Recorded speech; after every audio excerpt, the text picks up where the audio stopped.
What if the person you've been waiting for your entire life was never coming back? That question had lived with Avaline Summerville for so long it felt like part of her shadow. Bitter Creek, Wyoming Territory was barely a town. More like a tired whisper on the edge of the prairie. Wind battered the crooked buildings day and night, the church bell rang hollow, and folks kept to themselves like they were hiding from their own pasts. It was the kind of place where stories got lost, and people did too. Avaline lived 2 miles out, alone in a cabin that seemed ready to fold under the weight of every lonely season she had survived.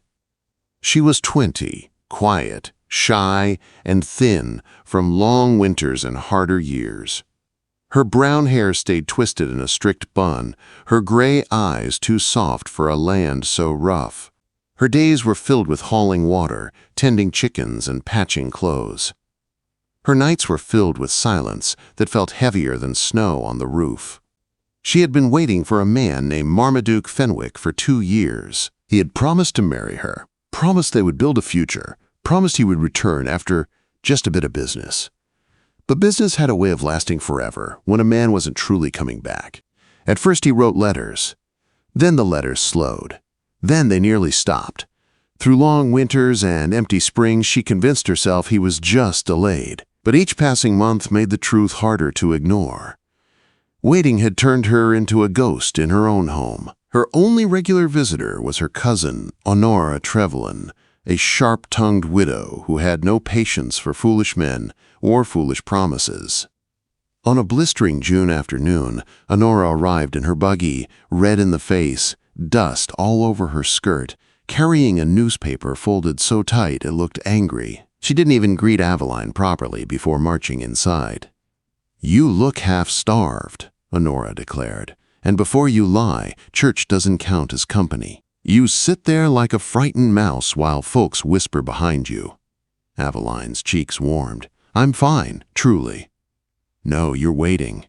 And there's a difference." Quote, Honora slapped the newspaper onto the table and jabbed a finger at a small advertisement. "Companionship for respectable ladies," she read aloud. "Protection, chores, conversation, terms negotiable, apply at Trelone House."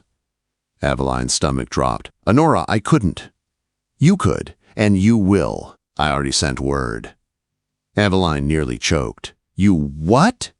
"A man's coming tomorrow at 2, Crispin Bywater. He's worked for half the widows in 3 counties. Strong, polite enough, and reliable. And before you panic, he only does what he's asked. If you want chores, he does chores. If you want company, he gives company." Avaline's face burned. "People will think terrible things." "People think terrible things anyway," Honora shot back. "Let them. You need help." That night, Avaline lay awake, staring at the moonlit ceiling. Her heart battled itself with every turn she made in bed. A decent woman didn't hire a man for company. A decent woman waited. A decent woman stayed quiet. But she was tired of being quiet. By morning, she decided she would send him away. By midday, she changed her mind. By noon, she changed again. By 1, she changed her dress 3 times. By 2, she stood on the porch, clutching her apron so tight, her knuckles whitened. Then she heard hoofbeats. Crispin Bywater rode into view, tall in the saddle, posture easy and confident. He wore a weathered vest, dusty boots, and a hat pulled low. When he dismounted and looked up at her, she saw sun-browned skin, a faint scar on his jaw, and blue eyes that held a spark of mischief. He tipped his hat with a slow grin. "Afternoon, ma'am," he said in a warm, rough voice. "I hear you sent for a man." Avaline nearly swallowed her tongue. I didn't. My cousin did." "No need to explain." He stepped closer, resting one shoulder casually against her porch post. "Your cousin said you needed help. Said you're alone out here. Alone ain't safe." His tone was teasing, but there was kindness behind it, the kind that snuck up on you. "Before I step inside," he said, hooking his thumbs in his belt, "we should settle terms. A fellow like me doesn't work without agreements." Quote, Avaline blinked fast. "Terms?" "Yes, ma'am." He nodded seriously, though amusement warmed the edges of his smile. "I'm clean, I'm strong, and I know how to mind myself. If you want wood chopped, I chop. If you want talk, I talk. If you want a man's presence in the house so you sleep easier, I can do that too. Avaline felt her heartbeat in her throat. But I only do, he added gently, what a lady asks. The wind rustled the grass, a crow called somewhere in the distance. Avaline felt the world tilt, just a little. I need help with chores, she finally whispered. Something softened in his eyes. Well then, he said, touching the brim of his hat, you hired the right man. Inside the cabin he ate supper with noisy delight, praising her cooking in a way that made her hide a shy smile. He washed dishes afterward, without being asked. Hands steady, movements practiced. He told small stories while he worked, and for the first time in years the cabin sounded alive. When he left that evening, hat tipped low, he said, I'll be back at noon tomorrow, ma'am. Quote. And suddenly, for the first time in a long time, Avaline realized she wasn't waiting for a letter anymore. She was waiting for hoofbeats. For the first time in years, Avaline woke with something warm in her chest. It wasn't love. It wasn't certainty. It was simply the feeling of not being alone anymore. When Crispin returned the next day at noon, the sound of his horse's hooves made her heart jump like she'd been waiting at the door long before he arrived. He worked from sun to sundown that day, splitting firewood until sweat darkened his shirt. Avaline found herself watching from the porch, pretending to be checking the sky, or the chickens, or the garden. But each time, her eyes came back to him. Crispin noticed. You keep looking at me like you expect me to fall over, he teased as he carried a load of chopped wood. I'm just making sure you're doing it right, she said, flustered. He laughed, deep and warm. Fair enough, but if I fall over, I promise I'll do it in a direction that won't hit you. Days turned into a week, then 2. Crispin fixed the sagging porch steps, patched holes in the barn roof, and cleared the weeds that were choking her garden. But more than that, he filled the empty quiet with stories that made her laugh until her sides hurt.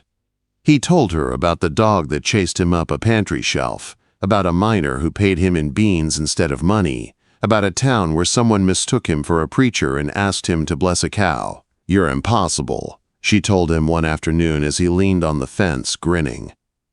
Maybe, he said, but you smile now. That's worth something. His teasing made her blush almost every day, and he seemed to enjoy every second of it. Yet he never crossed the line, never pushed, never touched her unless necessary, never took advantage of her shyness. His respect for her created a strange mixture of safety and danger in her heart.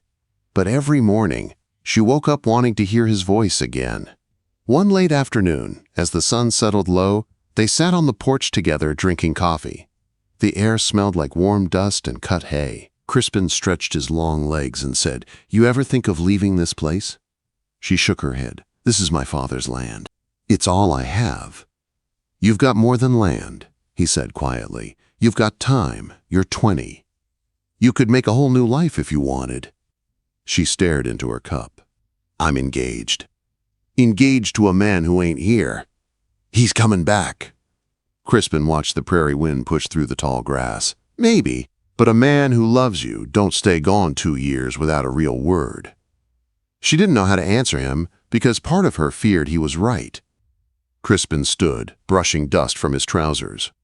While you're waiting, he said gently, you won't be alone. I'll keep coming. She looked up, startled. Why? Because. He hesitated, then smiled softly. Because nobody should face the prairie alone. But the peace of their quiet world broke one morning in early August. A letter came. Avaline found it in her basket at the general store.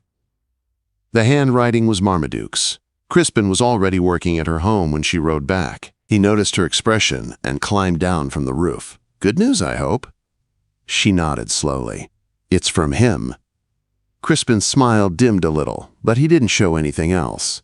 Go on, he said. Read it. Avaline sat at the table and opened it.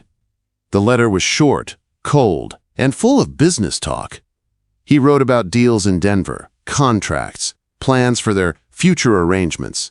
He said he would return in 2 months. Nothing about missing her, nothing about loving her, nothing about being sorry. When Crispin stepped into the doorway, she looked up, blinking fast. "He's coming back." "That's so," he said, voice steady. "He wants to finalize the engagement." Crispin walked inside and crouched beside her chair. "Ma'am," he said softly, "this letter don't sound like a man eager to marry. It sounds like a man checking off a task." She swallowed. "You don't know." "I know enough," he said. "I've seen enough. A man who wants you doesn't go quiet for half a year." Her hands trembled. "I don't know what to think." His voice gentled. "Then think on this. You deserve to be first in someone's heart, not a footnote in their plans." For the next few weeks, Avaline lived in 2 worlds. One where Crispin's laugh filled her home and steadied her heart, and another where she tried to convince herself Marmaduke loved her. Then, late September arrived. A black carriage appeared on the road, polished, expensive, out of place. Avaline froze. Crispin, working in the yard, looked up sharply. The carriage stopped. Marmaduke Fenwick stepped out, groomed, elegant, and confident. He smiled like nothing had ever gone wrong. "Avaline, my dear," he said warmly, "I told you I would return." Her breath stuck. She couldn't move. He walked toward her cabin like he owned it. "May we speak inside? There is much to discuss." Inside, Marmaduke talked for nearly an hour. Denver, business, selling her land, moving to the city. He laid out their future as if she had no say in any of it. Then the door opened. Crispin stepped in holding firewood, dust on his clothes, sweat on his brow. Marmaduke stared at him like he was dirt on his boot. "You may go. We have private matters to discuss." Crispin didn't flinch. He looked only at Avaline. "You want me to go?" he asked softly. Avaline felt her throat tighten. Maybe just for now." Crispin nodded once, set down the wood gently, and stepped outside. But before he was gone, he gave Marmaduke one long, steady look, a look that promised he'd be close. And Avaline felt the air leave the room. Marmaduke didn't notice. He just kept talking about selling her home. By the end of the hour, Avaline finally understood what lonely had done to her, and what real company felt like.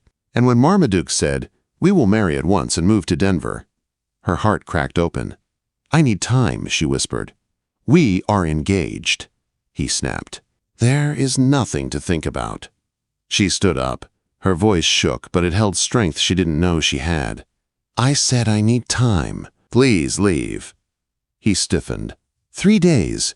I will return for your answer." When he stormed out, Crispin stepped onto the porch from the barn, concern written all over him. "You all right?" "I don't know," she whispered. He knelt beside her. "Whatever he said, you don't have to face it alone." For the first time, she reached for his hand, and he held it like it meant something.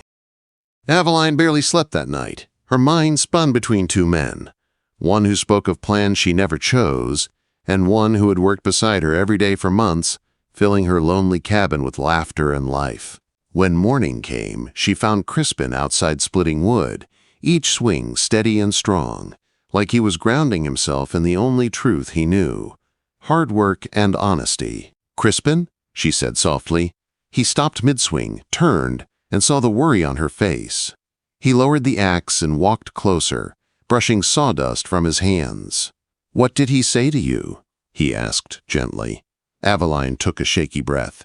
"He wants to marry me right away, move me to Denver, sell the land." He didn't ask what I wanted. He just decided everything. Crispin nodded once. "And what do you want?" Avaline looked toward the fields, the cabin, the barn. All the pieces of her life she had protected alone for so long. Then she looked at Crispin, at the man who had shown up when she needed help the most, who never demanded anything, who made her feel seen in a way she had never felt before. "I want to stop feeling like a burden," she whispered. "I want to stop being alone." "You're not alone," he said quietly. "Not unless you choose to be." Her voice trembled. "Why do you care so much?" Quote. Instead of answering with words, he stepped closer and took her hand with a kind of careful courage, as if touching her was something sacred. "I care," he said, because somewhere along the way you became the best part of my day. Avaline's eyes filled, and she squeezed his hand like it was the only steady thing in the world. 3 days passed in a fog of worry. Crispin stayed near the house, fixing what needed fixing, giving her space when she needed it, and company when she didn't know she needed it.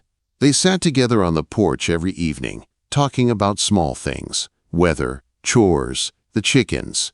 But beneath every word was one quiet truth neither dared speak. She didn't want Marmaduke back, and she didn't want Crispin to leave.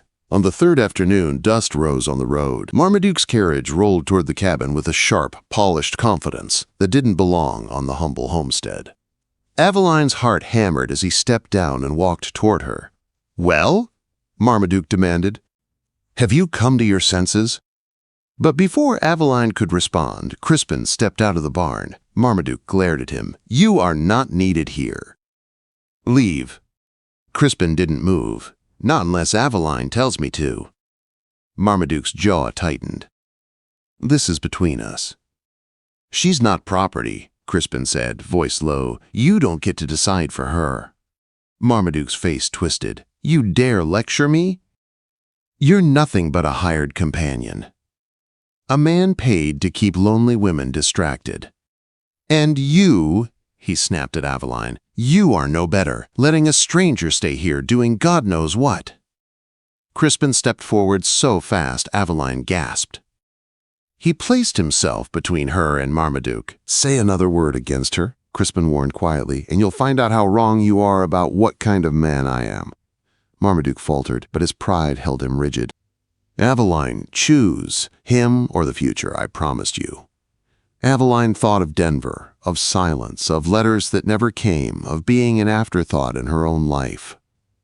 Then she thought of Crispin, of laughter, of help freely given, of the man who showed up every day without being asked. Her voice came out steady. "I choose the life that makes me feel alive," she said, "and that life is not with you." Marmaduke stared at her as if she had slapped him. "You will regret this," he hissed. "No," she said quietly, "I won't." He stormed to his carriage and drove away, leaving only dust behind him. Avaline stood frozen until Crispin turned to her with worry in his eyes. "You all right?" She nodded, breath shaking. "I should have done that 2 years ago." "You did it now," he said gently. "That's what matters." She looked up at him then, really looked, and something inside her settled. "Crispin," she whispered, "what if I don't want you to leave?" He blinked, stunned. "Avaline." She stepped closer, heart pounding like a bird against its cage. "Crispin Bywater, will you marry me?" He stared like he hadn't heard her right. "Me? You're asking me?" "Yes," she said, voice shaking with bravery she didn't know she had. "I don't care about rules anymore. I want a home that feels alive. I want laughter. I want you." Crispin swallowed hard, emotion flashing through his blue eyes. "You know my past. I know your heart. You know folks will talk. Let them." He let out a breath that sounded like a man who'd been holding the world on his shoulders. Then, with a helpless grin, he pulled her into his arms. "We're both crazy," he said softly. "Probably." "When?" he whispered. "Tomorrow." And that was how, on a quiet Wednesday afternoon in October, in a small church in Bitter Creek, Avaline Summerville married the man who had walked into her life as a hired companion and stayed because he cared. People whispered. They stared. They judged. But when Crispin kissed his bride, every doubt melted away. And that night, in their little cabin with a soft lamp burning and the prairie wind quiet outside, they sealed a promise built not on old hopes, but on new choices. The next morning, the lonely cabin wasn't lonely anymore. Years later, when children filled the house with laughter and Avaline's gray eyes softened with joy instead of fear, Crispin liked to sit on the porch with her hand in his and say, "Funny thing, all this began because I rode up and asked you the worst question a man could ask." Avaline would blush and shake her head. "I should have thrown you right back on your horse." "But you didn't," he'd say, grinning, and that changed everything. And with the wind carrying their laughter across the Wyoming prairie, It was easy to believe some stories were meant to be, no matter how unexpectedly they began.